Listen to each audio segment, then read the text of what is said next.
And the action or the very important step that is to be taken, that must be taken by people, is to be aware of the scholars of Islam and their refutations of these attempts to lead people astray. This is a very, very crucial thing for the Muslim to have knowledge of. For it's not enough for him to have knowledge of what is correct. The correct aqeedah. Yes? We have to be aware of our ulama and their refutations of the people who wish to lead us away from that straight path.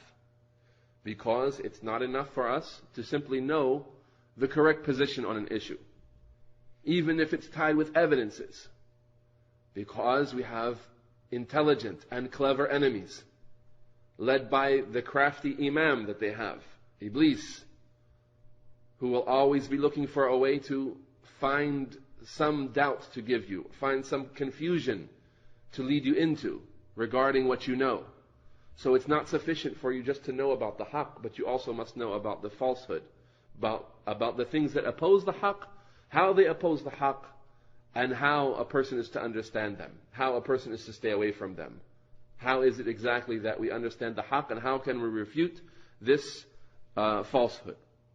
And our ulama of old, they used to consider that a person busying himself with the paths of falsehood, identifying them, exposing them, bringing light the evil of the statements of the people of innovation, that it was better than acts of nawafil ibadat. It was better than acts of a person praying for himself, a person fasting additionally for himself. As Imam Ahmad himself, rahimahullah ta'ala, who is commonly referred to by many scholars as the Imam of Ahl Sunnah, he said that he was asked about a person who busies himself with the books of innovation and refuting the books of innovation and the innovators, and a person who busies himself praying in the night and fasting. Which one is better? And Imam Ahmad clarified in all reality that the one who busies himself refuting the people of innovation is better, because his good that he establishes transcends to the people and spreads to the people and brings clarity to multitudes. Whereas the goodness that's found in acts of worship for an individual, they don't transcend beyond himself. They're for himself, and they will be a source of good and reward for him on the Day of Judgment, but not like the jihad. Not like the jihad of the da'wah, where the imams of Islam historically have struggled to make the truth clear to the people, and to identify falsehood for them, and to warn them against falsehood, and to take all of the harms patiently that have come because of that.